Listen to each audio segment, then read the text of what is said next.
Welcome back to the News Hub here at WSJ Live. I'm Simon Constable. It's Black Friday, traditionally the busiest shopping day of the year, but this year, is it already too late to get the best deals? MarketWatch's Kelli Grant joins us now to tell us how to get those best deals and whether we've missed the boat.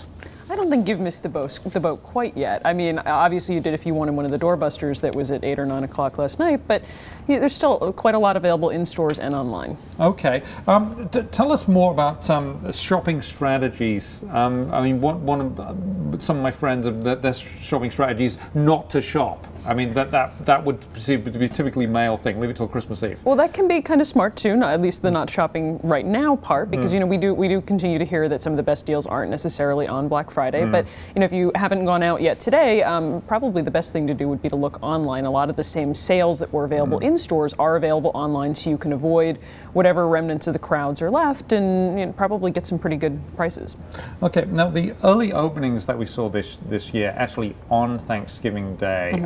I know some workers weren't very happy about that, but what about the shoppers? Did it work for them? I don't think it really worked out very well for shoppers. You were hearing a lot from Walmart and a couple of the other stores where people were saying that they got in line a few hours before the store opened, which meant you were missing most of your Thanksgiving, and that they still didn't get the doorbusters that they wanted. Before, you know, in previous years when the stores were opening at 4 or 5 in the morning, you could have gotten in line maybe at 10 o'clock at night, and you stood a pretty good chance of getting that doorbuster. Now you really do have to miss most of your Thanksgiving to do it, unless you were smart enough to maybe try online. Doesn't that sort of ruin the whole point of the day? I think it does. You know what I mean? There's really, like, when you're talking about some of these doorbusters, you have to ask yourself, what is my time worth? That, you know, how valuable is your time to be getting maybe a $200 discount on a TV?